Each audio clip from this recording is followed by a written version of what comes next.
नमस्कार दोस्तों। हर शुभ कार्य से पहले भगवान गणेश को पूजा जाता है। शादी, विवाह हो या कोई अनुष्ठान हो, सभी देवताओं में सबसे पहले गणेश जी को पूजा जाता है। हर शुभ काम में पहले भगवान गणेश को पूजने से सारे काम सफल हो जाते हैं, कोई विघ्न नहीं आते। इसलिए तो उन्हें विघ्नहर्ता भी कहा जाता है। भगवान गणेश को सबसे पहले पूजने का प्रसंग काफी प्रचलित है। तो आइए दोस्तों, आज के इस वीडियो में हम जानें क्यों भगवान गणेश को 2 विवाह करने पड़े।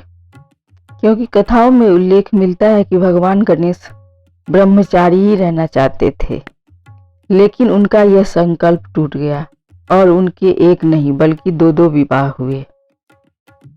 एक बार भगवान गणेश तपस्या में लीन थे, तभी वहां पास से माता तुलसी गुजर रही थी।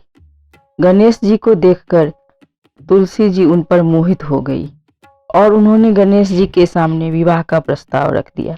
लेकिन गणेश जी ने यह कहकर उनके प्रस्ताव को ठुकरा दिया कि वे ब्रह्मचारी ही रहना चाहते हैं। माता तुलसी ने उन्हें शादी के लिए बहुत मनाया, पर वे नहीं माने। उन्होंने कहा कि वे ब्रह्मचारी हैं और ब्रह्मचारी ही रहना चाहते हैं।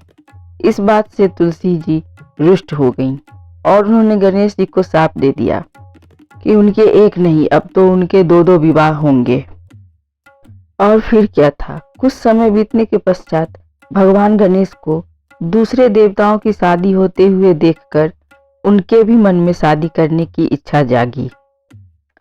परंतु अब गणेश जी की बनावट और उनके गज के चेहरे के चलते कोई उनसे शादी करने को तैयार नहीं था, जिसके कारण गणेश जी नाराज हो गए और दूसरे देवताओं की शादी में विघ्न डालने लगे। तब सभी देवता परेशान होकर ब्रह्मा जी के पास पहुंचे।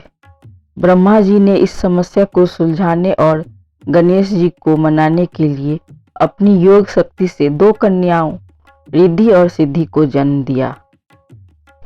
ये दोनों ब्रह्मा जी की मानस पुत्रियां थीं। फिर ब्रह्मा जी ने उन दोनों को समझाया कि तुम्हें भगवान गणेश जी के पास जाकर उन्हें दूसरे देवताओं की शादियों में विघ्न डालने से रोकना है। और उसके बाद ब्रह्मा जी इन दोनों को लेकर गणेश जी के पास पहुंच गए और उन्हें कहा कि ये दोनों मेरी मानस पुत्रियां हैं, आप इन दोनों को शिक्षा दीजिए। ब्रह्मा जी की आज्ञा पाकर गणेश जी ने दोनों को शिक्षा देना आरंभ किया।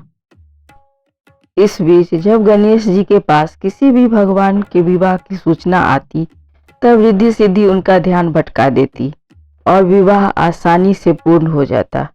कुछ समय बाद गणेश जी को इस बात का आभास हो गया कि सभी की विवाह बिना किसी विघ्न के संपन्न हो रहा है, ऐसा कैसे। और तब वे सोच में पड़ गए। तब उनका ध्यान रिद्धि और सिद्धि पे गया। तब से वे रिद्धि और सिद्धि पे ध्यान रखने लगे और तब उन्हें पता चला कि ये सारा कार्य तो रिद्धि और सिद्धि का है। तब वे बहुत क्रोधित हो गए और वे उन्हें श्राप देने लगे। तभी वहां ब्रह्मा जी प्रकट हो गए और उन्हें उन दोनों को श्राप देने से रोका और उन्होंने भगवान गणेश से उन दोनों से शादी करने की विनती की। ब्रह्मा जी की बात सुनकर भगवान गणेश जी भी शादी के लिए मान गए और इस तरह भगवान गणेश के 2 विवाह संपन्न हुए। फिर सिद्धि से शुभ तथा रिद्धि से लाभ नाम के 2 पुत्र भी प्राप्त हुए। अगर आपको ये वीडियो पसंद आया हो तो इसे लाइक कीजिए और अपने जानने वालों के साथ शेयर कीजिए। साथ ही चैनल को सब्सक्राइब करना और बेल आइकन को दबाना न भूलें। अगर दोस्तों आपके पास कोई सवाल या सुझाव हो तो कमेंट सेक्शन में बताना न भूलें। धन्यवाद।